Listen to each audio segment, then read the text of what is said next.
Hi guys, welcome back to the Wisdom Wave podcast, and today I'm here with SHOTSBYAB, aka Abhi. Abhi. So, how's Um, life going? How's it treating oh, you? What's been going it's on it's with been you? going good, to be honest. School just finished. Yeah, Now year 13 is gonna start, yeah. and yeah, there's a lot of football as well. And Mm, as starting a business in year 13 is gonna be a hard process, but mm. yeah, You still play football? yeah. So I Wait, still play for Barking Abbey, and I also play for Ilford. So playing for two teams is pretty hard, but I managed to get through it because I've been playing football for a long time. yeah. What Well, position do you play? I play centre back, right back, and TM anywhere around the back. So I've been playing goalkeeper for a couple years before. So when it came to around 2019 ish, that's when I switched to play outfield and I joined another team. So it was pretty hard, but I liked it better that way. Yeah. Yeah. What about you? How's Okay. it been going? It's been calm. It's been tiring. School's a lot. Like Yeah. 4 A levels is a lot, What A and then levels? psych, politics, English, geography. Ah, Yeah. yeah. No, but like it's calm. I've been doing the pod, been chilling with friends, been trying to do bare work experience. Mm, Yeah, it's just been busy really. mm, And then I've been taking care of my niece a lot. That takes yeah. up a lot of my time for some reason. But yeah. Wait, Yeah. what subjects are you doing? I do economics, business, and IT, but C Tech, Fairs. IT, and then A level business and economics. To Fairs. be honest, economics is a challenge though. Is it? For me, it's a challenge as well as business as well. Yeah. Like business, I thought I would be calm because I got like an 8 in Yeah. GCSEs. Yeah, So I yeah. thought when I go into A level, it would be easier, but it's just harder. Like when I did my first test, I got a D, and I Uh-huh. was like, rah. So Yeah. then I fixed up, and then I started getting the A's and stuff. Fairs. No, I got like C's and D's until like April, and then we had to take like a proper exam, like Mm, AS levels. I got an A. I don't know how I got an A yeah, in English, but like I was just like, damn, because I think teachers just mark harsh until it's like final test. I can't yeah, lie, yeah. but yeah. Nah, But to be anyways, honest, with me, I've been the same with education since you probably first met me. yeah, Since primary school, I've always been second. Like I've never put everything into education because that's just not me. I don't have it in me to yeah. go home and revise. It's just not me. Fairs. No, that's why I have to stay in school. I stay in school till like it depends what day. I either get there like really early, like 7 or something to Mm, rise, or like I stay till like 5, 6, mm. and then yeah. But yeah. All right. So let's get into it. So what's it like running your business? What's it like being shots by AB? Running a business. With me, to be honest, I never thought I'll be here where I am today with my business last year. So just recently, August the 10th was my 1 year anniversary Yeah. of Shots by AB. Congrats. Appreciate it. But from where I am now, I wouldn't have thought I'd be here because when I first started, it was like it was a hit or miss really. So I was asking my friends Still Sanfecci and Yeah. Giovanni. I was asking them what because Sanfecci also is a reseller, so he has a Yeah. business as well, Yeah. and a couple of my other friends have businesses as well. So I was like, where can I fit in as well? Mm. Because I didn't want to get a job. Well, I was looking, but finding a job right now It's is long. impossible. So I was thinking of things that I do. So when it comes to birthday pictures for my friends, they always I used to know how to do the angles and stuff. Yeah. Like that's how I first started. So Oh.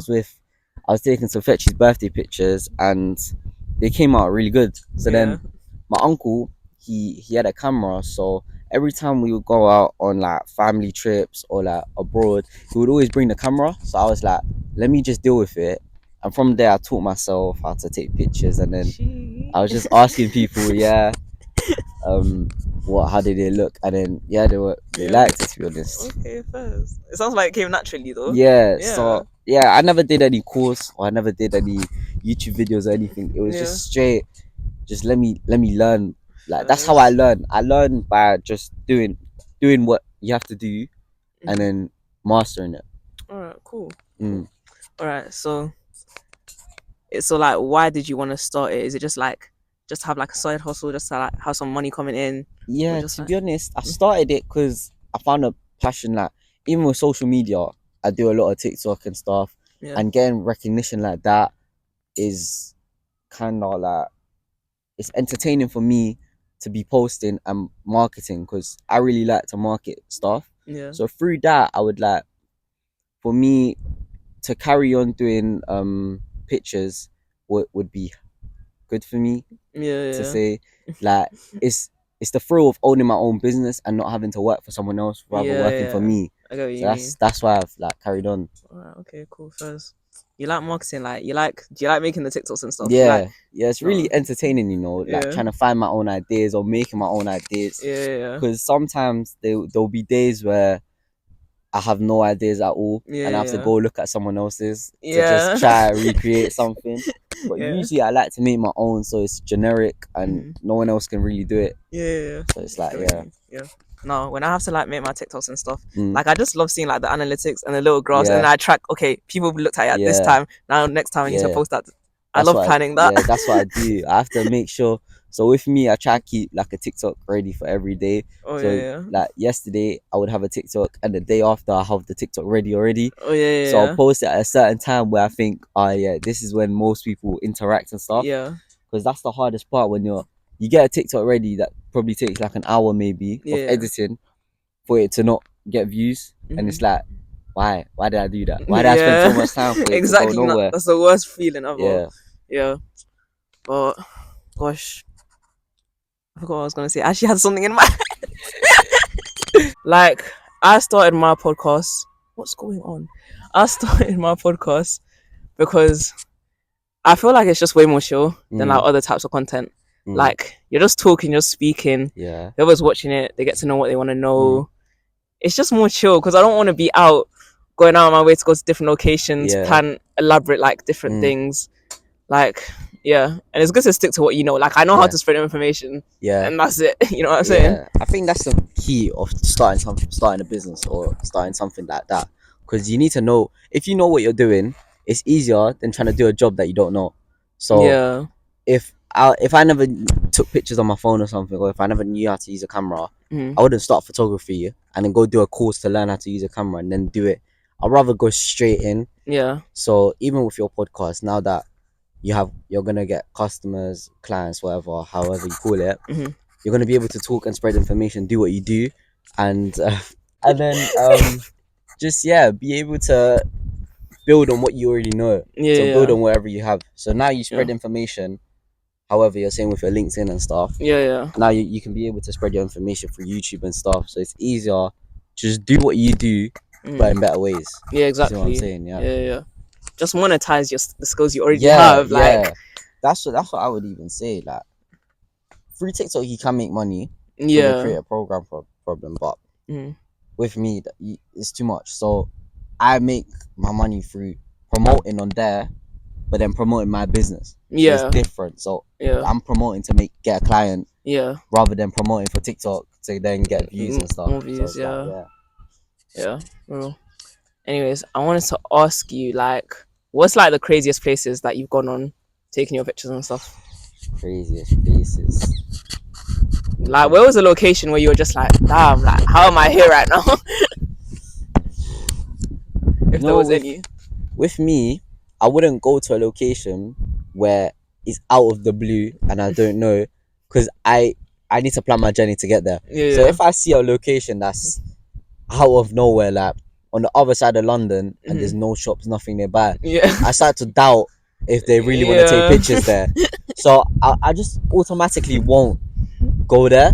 You just say no? So I would say, to be honest, I will ask them what's the spot first. I will ask them how it is there, blah blah blah, and then I would really think that if there's still nothing, I would just ask them, let's do another spot instead, because I don't feel, I would say in the nicest way possible, I wouldn't want to go there by myself as well, to go there, and it's just for my safety as well. Exactly. So I wouldn't want to go to a random location by myself with my camera, my phone, whatever.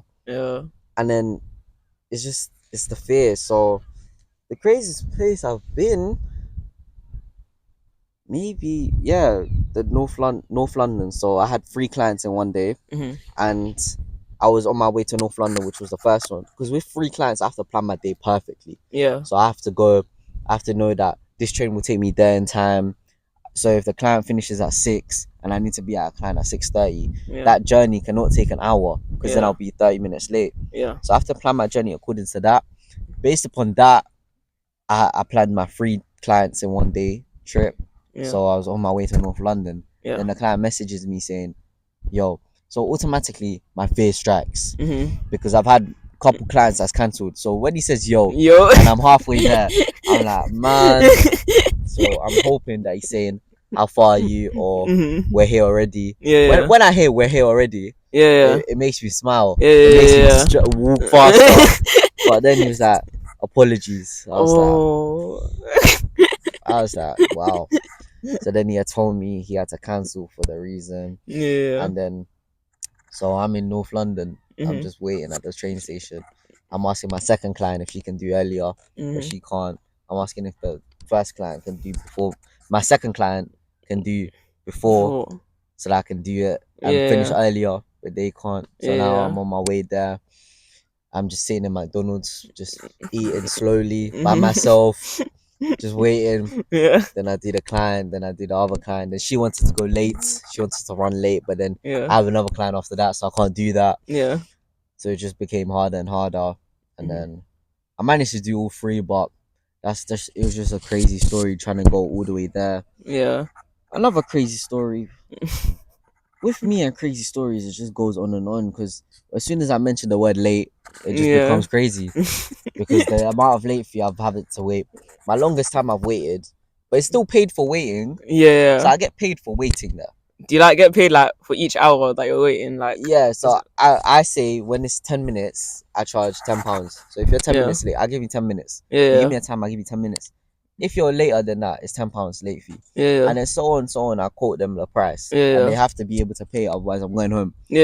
So the longest I've waited is 1 hour 45 minutes. That's still crazy. That's crazy. That's like you're chilling there for and doing nothing.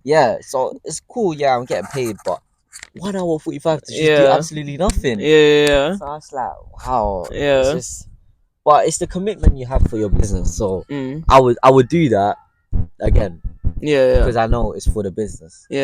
But if it's for myself, I'm not waiting an hour 45. I'm going to do something else. But those are crazy stories, to be honest. Okay. What about you? Have you had any crazy stories? I know you just started in January, but have you had any nightmares as well? Nightmares. There was one time, it was such a long day. I had work experience in St. Paul's, so kind of Central London. So work experience, it was the last day of work experience. One of the girls I was doing our presentation, she didn't come and she didn't tell us, so we had to rework everything, which was so flipping stressful. Done the presentation. Afterwards, a bunch of us, we all go Nando's or whatever, we chill there, go home, meet with some friends, chill. Then once I get home, I'm like, okay, I need to record today, because I've already got my makeup done, I'm already dressed up, I might as well record today because I have to. So cool, I'm recording.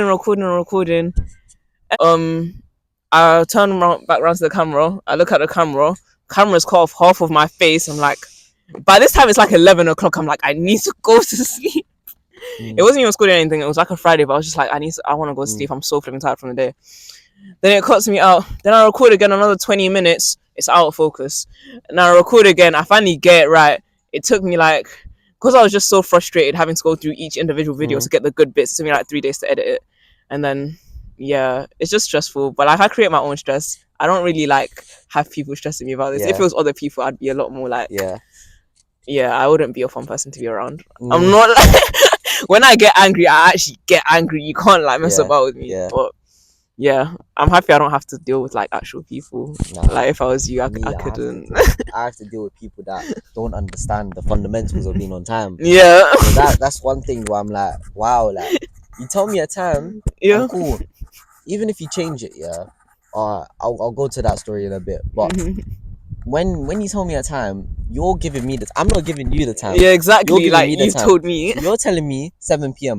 Why are you then telling me at 6:55 that's 7:30? Why can't you tell me 7:30 to be safe and then be there at 7? So you're not wasting time. And even people that have reservations, why book it when you're taking pictures as well, knowing that you're gonna be late for the pictures, but not late for a reservation. So the same way you book a reservation, why can't you book with me? Yeah, exactly. You know what I'm trying to say? Yeah. But sometimes when you're late, it's just late. It's like can't do anything. It's just stress. Yeah.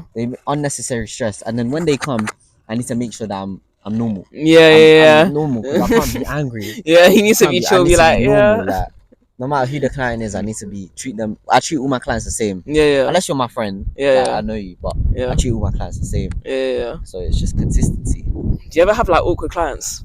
Yeah, I do. How do you make them like? The first thing that I realized when being a photographer is cool. When everyone's messaging me, let's book, blah blah blah, and complete strangers, and we book. Cool, we book. It's the first initial meetup. So I can say meet me at Bond Street Station. Yeah. And I'm there at the station. I don't know how they look like. Yeah. They don't know how I look like. Yeah. So sometimes I do know how they look like because I do my research. I see their Instagram posts, blah blah blah.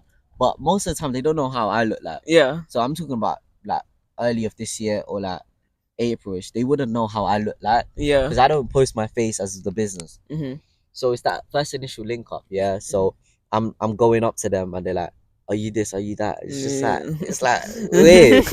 With boys it's fine. With girls it's a bit weird. Like so with girls it's like whoa. Because with boys I can just go and like we say it's like but with girls it's just like it's shaky. It's like but I'm not scary. I'm just like yeah, come let's do the pictures. But yeah. Gosh. That's just the awkward scenario when I'm taking pictures. But to be honest, that's really it when it comes to being awkward. Because other than that, I talk to them. Yeah. I talk to the guys. With girls, I just say, do you like how this looks? Do you like how this looks? I ask them more questions about if they like how it looks. Because girls, they really care about how their makeup looks, how this looks. Yeah. So with girls, it's different. But if I were to say, all my girl clients I pretty much know. All my girl clients I've known. Yeah. So my first ever girl client was Jamina. Jamina. So after that strikes other girls to book with me. Yeah. So then I just did all the friends. So with them it's easier. Even with Jamina, even though I knew her for so long. Yeah.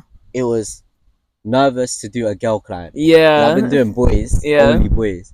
So to do a girl client to make sure that editing, because when you have to edit, it's different. Really? You can't edit the same way you edit for a boy because girls, they might have different makeup or something. Oh yeah, so it needs to like different. Yeah, okay, cool. But I try to keep girls' pictures natural. So however they look, I don't try edit it to make them look different. Yeah. So, but yeah, it's different doing a girl client and boy client. Yeah. But now at this stage right now, it's fine. I'm used to it. You're used to it. I know how to deal with it.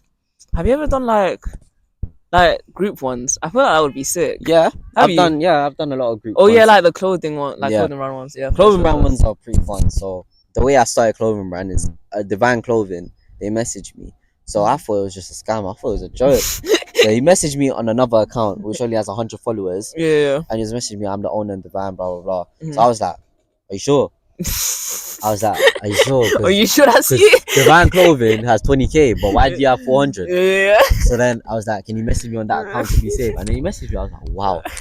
So then he was like, "I want you to do a photo shoot." I was like, "Okay." I've never done it, so it's my first time. So he sent me about 5-6 windbreakers. Yeah. And I got all my friends. Till this day, all my friends are my models. Yeah.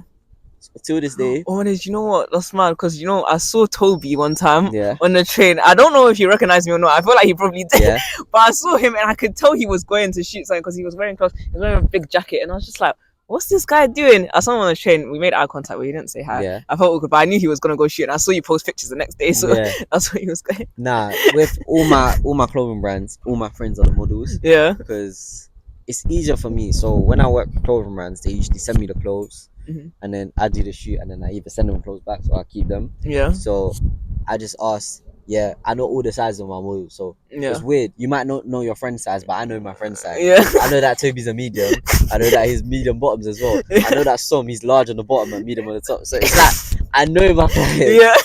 I know how they look and blah blah blah. So it's just easy, and I also get a lot of people that want to model. Yeah. So I could post, and then someone else will tell me, "Oh yeah, can I model? Or can I model? Or can I do this?" So it's pretty hard. That's why I try to keep I try to keep my models the same throughout. Mm-hmm. So you see Toby a lot, you see Giovanni a lot, Som a lot. Yeah. I try to keep it a lot so that if I bring someone else in, it's not like I'm being fair. So if I keep my same models, bringing someone else in and then bringing someone else in.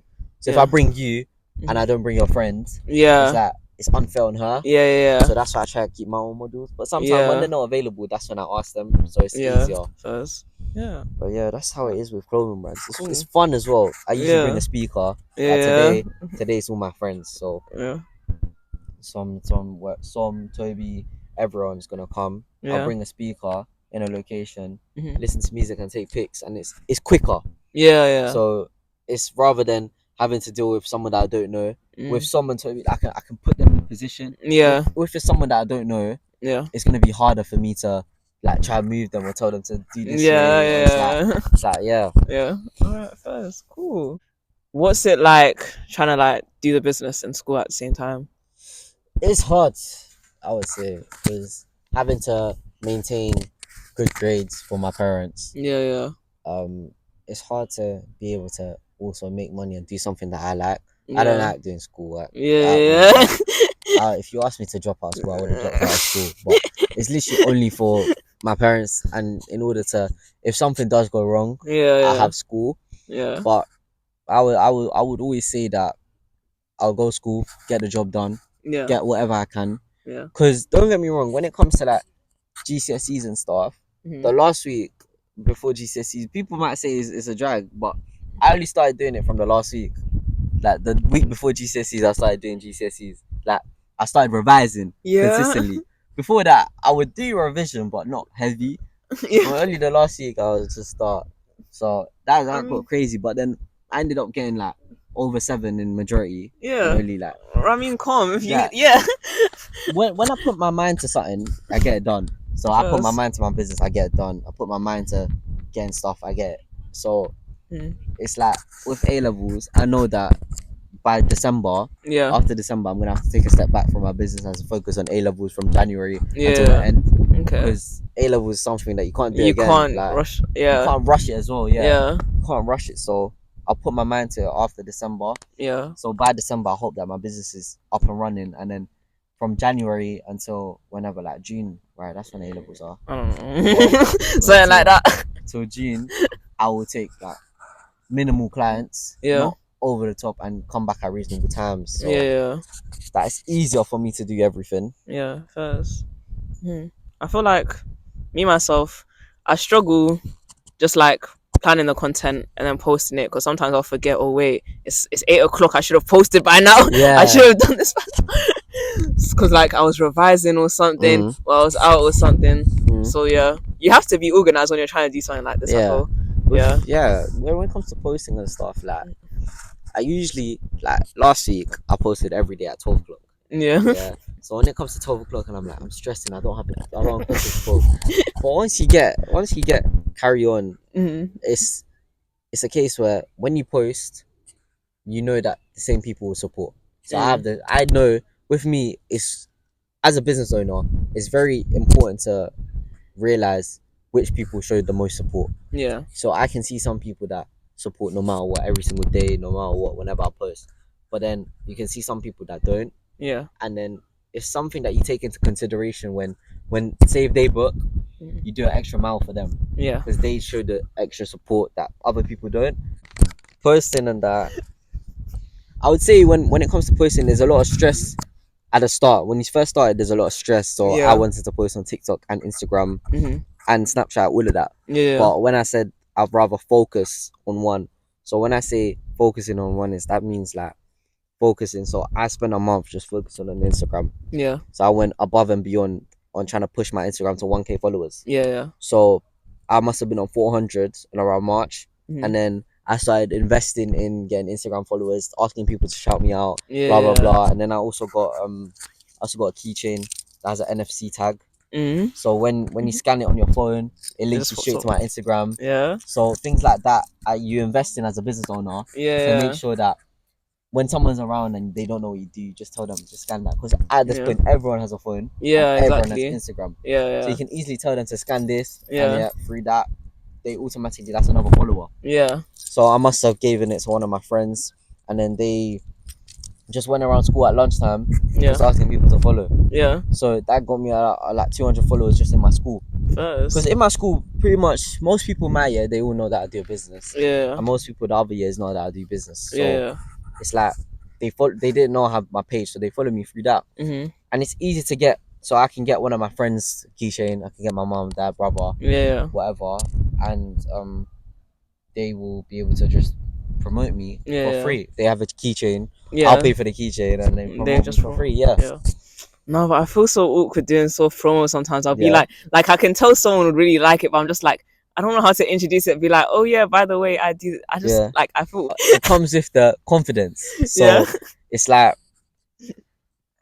last year, I wouldn't say, oh yeah, I'll take pictures. This year, I'll confidently say, like if we're in a group, I'll be like, if you need your pictures taken, you know to come to. So, because I know my reputation now. I know that I'm consistent. So, if someone last year, I'll be real. If someone were to tell me, oh yeah, I found someone else cheaper or something, I would lower my price and give them a cheaper so I can gain that client. But as you grow older, that the one thing you should know is that never lower your price to gain a customer. Those customers that do pay your premium price, they will feel disregarded because you're lowering your price for someone else that's not valuing you as much. Yeah, exactly. So through that, when I first heard that, I was like, that's what I'm gonna do, because why am I gonna charge someone cheaper, but someone else is willing to pay extra? Yeah. So ever since I've done that, the start of this year, I wouldn't lower my price. So if someone says go cheaper, I would say, yeah, go to them, no problem. Yeah. I'll be like, because you're paying me, because what I do, they can't do. Yeah, exactly. Maybe if they can do it better, fair enough, they can do it better. But what I provide and what I do, they can do. I can do better. You can do it better. I know my ability, and I know that I'm consistent with it. So it's not a case where, oh yeah, I can't do that, or maybe if you book with me, it won't be as the same consistency. But I know what I do. So if you want to book me, you book me. Yeah. Obviously, I'll still try to gain you as a client. I'll tell you, oh yeah, look at my work, blah blah blah. Yeah. But I'm not gonna lower my price or something for you to just find someone else cheaper. You can find someone else cheaper, but not get the same results. You know what I'm trying to say? Yeah. And that's Yeah. You know your worth, innit? Yeah. That's what I mean. You know your worth. Yeah, so for real. even when you carry on with a podcast, you know what you're worth. You know you're not gonna be like, oh yeah. If someone wants to come to your podcast, maybe in a year's time when you get customers, if someone wants to come to you and they say, can you do 12 o'clock when you tell them 11 o'clock? You might be like, the slot is 11 o'clock, you can come but you don't. Otherwise I have someone else. So it's like, they know your worth, so they'll go an extra mile for you, knowing that they're going to get something in worth. Yeah, exactly. You know what I'm trying to say? What can we expect from you in the future? Expect from me in the future? Yeah. That's a great question. Seeing as I just passed 1 year, one thing with me, I don't have that much equipment as other photographers do. So I think investing in equipment will definitely be, and already I've started to invest in content. So as you can see, you've probably seen a day in the life of one, two. I'm doing one right now. They'll see this. They'll see the day in the life. But things like doing a day in the life and doing content is what make people. What I see is as people want to be my lifestyle, or people want to have a lifestyle like me. So that's not me being like arrogant and me being like want everyone to be like me. It's like they see what I do and they get inspiration. So I've seen a lot of people that there's a lot of photographers that always message me starting, they're like helping me. So I obviously don't mind helping. I always tell them, I'm not gonna give them exactly what I do. That's business. But by helping them, it's easier. Like they get to see a different view. So when I started, I didn't really ask any other photographers. I didn't really have the courage to ask someone else. But I would just do it myself. So when me helping other people, it makes me feel like they're looking up to me. So when I do day in the lives and stuff, it's like investing in content, investing your time into your business. So I would spend like an hour editing the day in the life, or doing this, doing that. So in the future, being more content heavy is what I see to do, and also doing more videos and music videos and stuff. Because when you start going into that industry, it's different. So then you have the rappers, you have the different music industries, and then you can go into doing marketing for other firms, blah blah blah. So that's what I see to do in the next couple of years. Okay. So it's just like, what about you? I'm hoping to get a studio space soon. I have it all decorated, have like all the blue and like waves and stuff, and then like maybe 1K on Spotify, 500 subscribers on YouTube, TikTok. I'll let TikTok be for now. I can't lie, that's a lot of effort, but but yeah, just slowly growing, steadily. To be honest, even if it takes like 5-10 minutes of your day, go clip out a part of your podcast, and then you could just put that on TikTok. It goes viral. It doesn't like, because when you post, you should feel like even if it doesn't go viral, it doesn't matter. It's still up there. So with me, I can spend hours on a post editing. Because with me, I try. One of the hardest things is trying to use CapCut. To edit. So I use CapCut to edit, to match the picture to the beat. So sometimes the beat is so quick, it's like, wow. So I spend so much time zooming in, making the time frame, listening into it, and then all for it to get like 600 views or something. It's not worth it. No. But then some of the TikToks that take 5 minutes. And those are the ones that blow up. It's actually like, I'm not spending so much time for it to not go viral. No, stuff like that. That's why I like finding, the audio templates where it will tell you like how long to do the clip. Nah, sometimes I've cheated and done that as well. I'm not gonna lie, sometimes I do that as well. I love those ones, but I think that's it. For today. Hopefully that's it today. Hopefully that's it for today. Because that's it for today. Because that has to be it, guys. Gosh, all right. Well, bye guys. This has been the Wisdom Wave podcast with Shots by AB. And I'll see you next time. Like, comment, subscribe. Check out TikTok. Check out the Instagram. Bye.